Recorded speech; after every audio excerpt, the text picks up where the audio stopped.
Hi friends, good morning. मु स्वागत करुच्ची Makar Sankranti blog को। मकर संक्रांति रे आमे सब केमिति मजा कलु चलन्तु मु देखैबी। आम घर पाखापाखि गोटे घर को जाइथिली।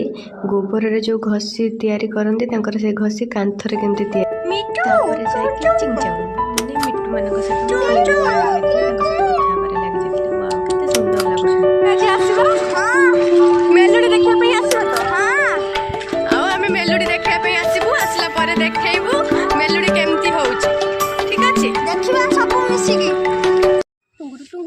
कौन करछलो कौन छेलीटा उठी गे गे गेलो करछि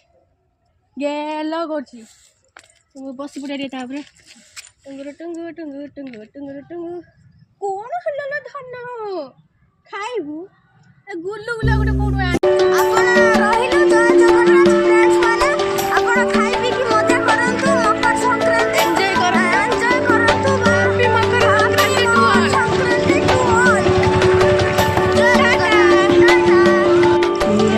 कमेंट सेक्शन में जणेबे। हम माने तो गुपचुप बहुत पसंद आपन माने पसंद कि नहीं निहाती भाବରେ कमेंट रे जणेबे।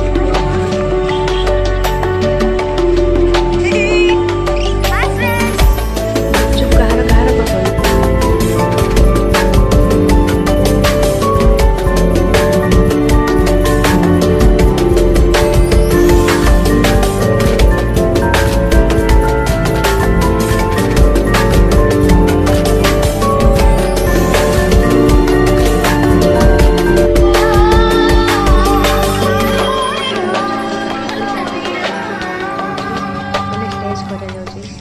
फंक्शन होगा पई एटा रात रे गीत बंद हो गला। आज एटी कोन होबो? आज एटी होबो हमरो एटी हमरो मेलोडी होबो। स्टेज मोर चली छै सने सरी रात रे आपण देखिए खाया पिया भी सुना होबो। देखो एटा जगन्नाथ मंदिर एटी सब आज मेलोडी होबो आ आज सिंगर भी आसी। गुपचुप खाई के आसवा पर आम डिनर पर लगी जाइलु। डिनर पर से दिन था गुरुवार। गुरुवार रे माँ को पूजा लगी जाइलु। पूजा काम सारा पर आम बाहरी जाइलु।